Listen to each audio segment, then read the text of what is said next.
Hi all, എല്ലാ കുട്ടികൾക്കും പുതിയൊരു വീഡിയോയിലോട്ട് സ്വാഗതം. അപ്പം ഇന്നത്തെ വീഡിയോയിൽ ഒരു ബോട്ടിൽ ആർട്ടായിട്ട് തന്നെയാണ് വന്നിരിക്കുന്നത്. പെയിൻ്റ് ഒന്നും യൂസ് ചെയ്യാതെ വളരെ ഈസി ആയിട്ടും വളരെ പെട്ടെന്നും ചെയ്യാൻ പറ്റുന്ന ഒരു ബോട്ടിൽ ആർട്ടാണ്. ഇന്നത്തെ ബോട്ടിൽ ആർട്ടിന് ഒരു പ്രത്യേകതയുണ്ട് കേട്ടോ. കണ്ടോ, ഈ ബോട്ടിൽ നിങ്ങൾ കാണുന്നുണ്ടല്ലോ, എന്തോ ഒരു സംഭവം ഉണ്ടല്ലേ. ഇത് നമ്മളുടെ വിനെഗറാണ്, വിനെഗറിൻ്റെ ബോട്ടിലാണ്. അതിൻ്റെ സ്റ്റിക്കർ ഞാൻ ഊരി മാറ്റിയതാണ് കേട്ടോ. അപ്പം നമ്മൾ ഇന്ന് ചെയ്യുന്ന ബോട്ടിൽ ആർട്ട് എന്താണെന്ന് വെച്ചാൽ, നമ്മളുടെ കിച്ചണിൽ യൂസ് ചെയ്യുന്ന നമ്മുടെ ബോട്ടിൽസ് ആണ് നമ്മൾ ഇന്ന് ബോട്ടിൽ ആർട്ടായിട്ട് ചെയ്യുന്നത്. അതുപോലെ തന്നെ ഈ ഒരു ബോട്ടിൽ ആർട്ട് നമുക്ക് കിച്ചണിൽ യൂസ് ചെയ്യുന്ന ബോട്ടിൽ മാത്രമല്ല, ഹോം ഡെക്കോറായിട്ട് കാലി ബോട്ടിലുകളിലും നമുക്ക് ചെയ്യാം കേട്ടോ. അപ്പം ഞാനിപ്പോൾ ചെയ്യുന്നത് ഇതുപോലത്തെ കിച്ചണിൽ യൂസ് ചെയ്യുന്ന ബോട്ടിലാണ് കേട്ടോ. ഓക്കെ, അപ്പോൾ നമുക്ക് ബോട്ടിൽ ആർട്ടിൽ പോകുന്നതിന് മുന്നായിട്ട് നമുക്ക് രണ്ട് കൂട്ടുകാർ നമ്മളോടൊന്ന് ഹായ് പറയാൻ പറഞ്ഞിട്ടുണ്ട്. ഒന്ന് റൂത്തും ഒന്ന് ഹെൽബയും ആണ്. അപ്പോൾ ഹായ് ഹെൽബ, ഹായ് റൂത്ത്. ഓക്കെ, അപ്പോൾ നമുക്ക് ബോട്ടിൽ ആർട്ടിലോട്ട് കിടക്കാം. നമ്മുടെ ബോട്ടിൽ ആർട്ടിന് ഇനി നമുക്ക് വേണ്ടത് ഇതുപോലത്തെ ഒരു ചാക്കാണ്. ഇതിപ്പോൾ അരി മേടിക്കുമ്പോൾ കിട്ടുന്ന ചാക്കാണ് കേട്ടോ. അപ്പോൾ നമുക്ക് ഇതുപോലത്തെ ചാക്ക് എന്താണോ കിട്ടുക വെച്ചാൽ അത് നമ്മൾ എടുക്കാം. എന്ത് മേടിക്കുമ്പോഴാണ് ഇതുപോലത്തെ ജൂട്ടിൻ്റെ ഒരു ചാക്ക് കിട്ടുക വെച്ചാൽ ആ ഒരു ചാക്ക് എടുക്കുക. എന്നിട്ട് ഇതിൽ നിന്ന് ഒരു പീസ് നമ്മൾ കട്ട് ചെയ്തെടുക്കുകയാണ് ചെയ്യുന്നത്. അപ്പോൾ ഇതിൻ്റെ മെഷർമെൻറ്റ് എന്ന് പറഞ്ഞാൽ നമുക്ക് എത്രത്തോളമാണോ നമ്മൾ ആ വർക്ക് ചെയ്യാൻ ഉദ്ദേശിക്കുന്നത് അതിൻ്റെ ഒരു മെഷർമെൻറ്റിലാണ് നമ്മൾ എടുക്കേണ്ടത് കേട്ടോ. ഇപ്പോൾ ഒരു 10 സെൻറ്റിമീറ്ററാണ് ഞാൻ എടുക്കുന്നത്. ഇനി നമുക്ക് കറക്റ്റായിട്ട് ഒരു 10 സെൻറ്റിമീറ്റർ കട്ട് ചെയ്തെടുക്കാം ഈ ജൂട്ടിൻ്റെ ഉള്ളിൽ. അപ്പം അതിനായിട്ട് നമ്മളൊരു സ്കെയിൽ വെച്ചിട്ട് ഒരു സൈഡ് ഇങ്ങനെ മാർക്ക് ചെയ്തതിന് ശേഷം ആ മാർക്കിൽ നിന്ന് താഴത്തോട്ട് ഒരു 10 സെൻറ്റിമീറ്റർ ഇതുപോലെ ഇങ്ങനെ മാർക്ക് ചെയ്ത് കൊടുക്കുകയാണ്. അതിനുശേഷം ആ 10 സെൻറ്റിമീറ്റർ മാർക്ക് ചെയ്ത എല്ലാ പോയിന്റ്സും നമ്മൾ കണക്ട് ചെയ്യാണ്. എന്നിട്ട് നമ്മൾ മാർക്ക് ചെയ്ത ആ 2 മാർക്കിങ്ങും കട്ട് ചെയ്ത് മാറ്റി എടുക്കുകയാണ്. അപ്പോൾ നമുക്ക് കറക്റ്റ് ആയിട്ടുള്ള ഒരു ലെങ്ത്ത് കിട്ടും കേട്ടോ. അപ്പോൾ അറിയുന്നവരാണെങ്കിൽ ജസ്റ്റ് 10 സെൻറ്റിമീറ്ററിൻ്റെ ഒരു ലെങ്ത്ത് പീസ് വേണം, അത്ര മാത്രമേ ഉള്ളൂ. അറിയാത്തവർ കുറേ പേര് ഡീറ്റെയിൽ ആയിട്ട് പറയാറുണ്ട്. അതുകൊണ്ടാണ് കേട്ടോ ഇത് ഡീറ്റെയിൽ ആയിട്ട് നമ്മൾ പറഞ്ഞത്. ഓക്കെ, അപ്പോൾ നമ്മൾ കട്ട് ചെയ്തെടുത്തു. ഇനി നമ്മൾ നമ്മുടെ ബോട്ടിൽ എടുക്കാം. ബോട്ടിൽ എടുത്തിട്ട് നമുക്ക് എവിടെയാണോ നമ്മുടെ വർക്ക് ചെയ്യണമെന്ന് വെച്ചാൽ അവിടെ നമ്മൾ ഗ്ലൂ അപ്ലൈ ചെയ്ത് കൊടുക്കാം. ഓക്കെ, എന്നിട്ട് നമ്മൾ ഇത് ഒട്ടിച്ചു കൊടുക്കുകയാണ്. ഇത് നമ്മൾ ഉൾഭാഗമാണ് പുറത്തോട്ട് ഒട്ടിക്കുന്നത്, അതായത് പ്ലെയിൻ ഭാഗമായിരിക്കും ഉള്ളിലുള്ളത്. അപ്പോൾ അതാണ് നമ്മൾ പുറത്തോട്ട് ഒട്ടിക്കുന്നത്. മറ്റേ ഭാഗത്ത് എഴുതിയതൊക്കെ ഉള്ള കാരണം അതിന് നമ്മൾ ഉള്ളിലോട്ട് വെച്ച് കൊടുക്കുകയാണ്. എന്നിട്ട് നന്നായിട്ട് ഇങ്ങനെ വലിച്ചു പിടിച്ചു കൊടുക്കുക കേട്ടോ. എന്നിട്ട് ഈ അറ്റം വരെ നമ്മൾ ഇതുപോലെ ഇങ്ങനെ കൊണ്ടുവന്നതിന് ശേഷം ഇതിൻ്റെ ഈ ഭാഗത്ത് നന്നായിട്ടൊന്ന് വലിച്ച് കറക്റ്റായിട്ട് വെക്കുക. എന്നിട്ട് ഇവിടെ കുറച്ച് ഗ്ലൂ ഇട്ട് കൊടുക്കുക കേട്ടോ.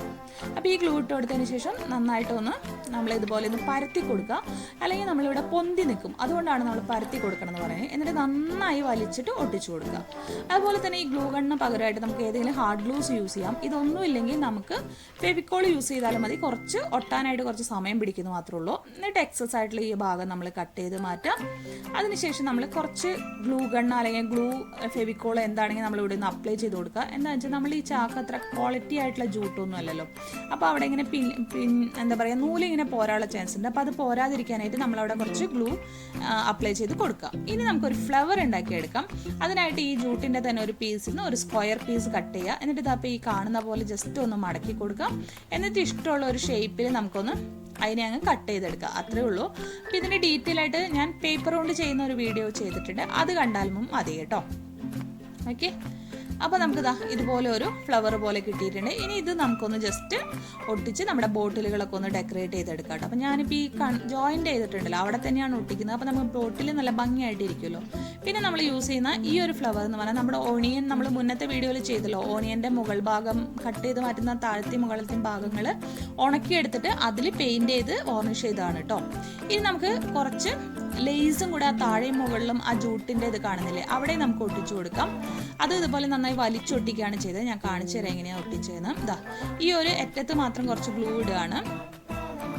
ഗ്ലൂ ഇട്ടതിന് ശേഷം അവിടെ അങ്ങ് ഒട്ടിക്കുക. എന്നിട്ട് നമ്മൾ കറക്റ്റായിട്ട് അതിനെ വലിച്ച് പിടിച്ചിട്ട് നമ്മൾ ഇപ്പുറത്തെ ഭാഗം കൂടെ ഒട്ടിക്കുകയാണ് ചെയ്യുന്നത് കേട്ടോ. അപ്പോൾ നമ്മൾ ഈ ലേസിൻ്റെ ഈ പരിപാടിയും കൂടെ ഒന്ന് ഒട്ടിച്ചു കൊടുത്തതിന് ശേഷം നമ്മൾ ഫ്ലവേഴ്സൊക്കെ വെച്ച് കൊടുത്താൽ മതി കേട്ടോ. അതായിരിക്കും നന്നായിരിക്കുക. ഇനിയിപ്പോൾ നിങ്ങൾക്ക് ലേസ് ഇല്ലെങ്കിൽ നമുക്ക് റിബൺസ് ഒട്ടിക്കാം, അതല്ലെങ്കിൽ എന്താണ് വൂള് ഒട്ടിക്കാം. അങ്ങനെ എന്ത് വേണമെങ്കിലും നമുക്ക് അവിടെ ഒട്ടിച്ചു കൊടുക്കാം. അല്ലെങ്കിൽ നിങ്ങൾക്ക് വേറെ എന്തെങ്കിലും ടൈപ്പ് ഓഫ് ഡെക്കറേഷൻ വേണമെങ്കിൽ ചെയ്ത് കൊടുക്കാം. ഒന്നുമില്ലെങ്കിൽ ജസ്റ്റ് നമുക്ക് അവിടെ ഒരു ഫെവിക്കോൾ വെച്ചിട്ട് ഒന്ന് ആക്കി കൊടുത്താൽ മതി. എന്താ വെച്ചാൽ ആ ജൂട്ട് പറഞ്ഞു പോരാത്ത വിധത്തിൽ ഒന്ന് ആക്കി കൊടുത്താലും മതി കേട്ടോ. അങ്ങനെ ആയാലും മതി. പക്ഷേ ഇതൊക്കെ ചെയ്യുമ്പോൾ കുറച്ചും കൂടെ ഒന്ന് അട്രാക്റ്റീവ് ആവും. നമ്മൾ കണ്ടിട്ടില്ലേ, നല്ല രസകരമായിട്ടല്ലേ ബോട്ടിൽസൊക്കെ ഇരിക്കേണ്ടത്. അപ്പോൾ അതിന് വേണ്ടിയിട്ടാണ് നമ്മൾ ചെയ്യുന്നത്. ഇനി നമ്മൾ ഇതുപോലെ എടുത്തിട്ട് ആ ബോട്ടിലിൻ്റെ എൻ്റെ ഭാഗത്ത് കുറച്ചും കൂടെ ഗ്ലൂ ഇട്ടിട്ട് വലിച്ച് പിടിച്ച് ഒട്ടിക്കുകയാണ് ചെയ്യുന്നത്. ഇതല്ലെങ്കിൽ നമുക്ക് ഇതുപോലെ രണ്ട് എൻഡിൽ മാത്രമല്ല ഗ്ലൂ ഇടുന്നതെന്ന് വെച്ചിട്ടുണ്ടെങ്കിൽ ഇടയിൽ ഗ്ലൂ ഇട്ട് വലിച്ച് ഒട്ടിച്ചു കൊടുത്താലും മതി കേട്ടോ. കണ്ടോ? അപ്പോൾ ഇതുപോലെയാണ് നമ്മളിപ്പോൾ ഡെക്കറേറ്റ് ചെയ്തെടുത്തിരിക്കുന്നത്. നമുക്ക് ഈ ഫ്ലവേഴ്സിന് പകരമായിട്ട് ആർട്ടിഫിഷ്യൽ ഫ്ലവേഴ്സ് ഉണ്ടെങ്കിൽ അത് വെക്കാം, പേപ്പർ ഫ്ലവേഴ്സ് വെക്കാം. അതല്ലെങ്കിൽ നമ്മൾ പല വീഡിയോസിലും ഓണിയൻ വെച്ചിട്ടും അതുപോലെ തന്നെ ലെമൺ വെച്ചിട്ട് ഓറഞ്ച് വെച്ചിട്ടൊക്കെ ചെയ്തിട്ടുണ്ട്. അപ്പോൾ അങ്ങനെയൊക്കെ നമുക്ക് ഫ്ലവേഴ്സ് ഉണ്ടാക്കി വെച്ച് കൊടുക്കാം. ഫ്ലവേഴ്സ് ഒന്നും ഇല്ലെങ്കിൽ നമുക്ക് ഈ പേപ്പർ മാത്രം ഒട്ടിച്ചിട്ടായാലും ചെയ്യാം കേട്ടോ. ഞാനിപ്പോൾ വിചാരിച്ചു അത് ഒന്ന് മുകളിലോട്ട് കയറ്റി വെക്കാമെന്ന് ഞാൻ വിചാരിച്ചു. അപ്പോൾ നോക്കാം നമുക്ക്. ഓക്കെ, അപ്പോൾ നമുക്കിതാ ഇത് ഞാനൊന്ന് മുകളിലോട്ടൊന്ന് കയറ്റി വെക്കുകയാണ് കേട്ടോ. അപ്പോൾ ഇതുപോലെ ഒന്ന് വെച്ച് കൊടുത്തു. പിന്നെ ഞാൻ തിരിച്ച് വീണ്ടും 3 ഓണിയൻ ഫ്ലവർ തന്നെ വെച്ച് കൊടുത്തു കേട്ടോ. സെൻറ്ററിൽ ഒരെണ്ണം കൂടെ വെച്ച് കൊടുത്തു ലാസ്റ്റിൽ, അത് വീഡിയോയിൽ പെട്ടിട്ടില്ല. അപ്പോൾ ഇതാണ് നമ്മളുടെ ബോട്ടിലാട്ട്. ഇത് വളരെ രസകരമായിട്ടും വളരെ ഭംഗിയായിട്ടും ഇരിക്കുന്നുണ്ട് കേട്ടോ. നമ്മളുടെ കിച്ചണിലെ ഐറ്റംസ് ഒക്കെ ഇതുപോലെ വെക്കുകയാണെങ്കിൽ ബോട്ടിലുകൾ ഇങ്ങനെ ഡെക്കറേറ്റ് ചെയ്യുകയാണെങ്കിൽ നല്ല രസമായിരിക്കും കേട്ടോ കാണാനായിട്ട്. അപ്പോൾ ഇത് ഇങ്ങനത്തെ ബോട്ടിൽസിൽ മാത്രമല്ല, നമ്മൾ പരിപ്പും പയറൊക്കെ ഇട്ടിരിക്കുന്ന പ്ലാസ്റ്റിക് പാത്രങ്ങളും ഇല്ലേ, അല്ലെങ്കിൽ ഗ്ലാസ് ബോട്ടിൽസ് ഒക്കെ ഇല്ലേ, അതൊക്കെ നമുക്ക് ഡെക്കറേറ്റ് ചെയ്ത് വെക്കാം. ഒരേപോലത്തെ വേണമെങ്കിൽ നമുക്ക് അങ്ങനെയൊക്കെ ഡെക്കറേറ്റ് ചെയ്യാം. അപ്പോൾ അതിൻ്റെ കൂടുതൽ വീഡിയോസായിട്ട് ഇനി അടുത്ത വീഡിയോകളിൽ വരാം. അപ്പോൾ ഇതെല്ലാവർക്കും ഇഷ്ടമായെന്ന് വിചാരിക്കുന്നു. വളരെ പെട്ടെന്ന് ചെയ്യാൻ പറ്റുന്ന ഒരു ആർട്ടാണ്. അപ്പോൾ പുതിയൊരു വീഡിയോ ആയിട്ട് വരുമ്പോഴേക്കും എല്ലാ കൂട്ടുകാർക്കും bye bye. Thank you all.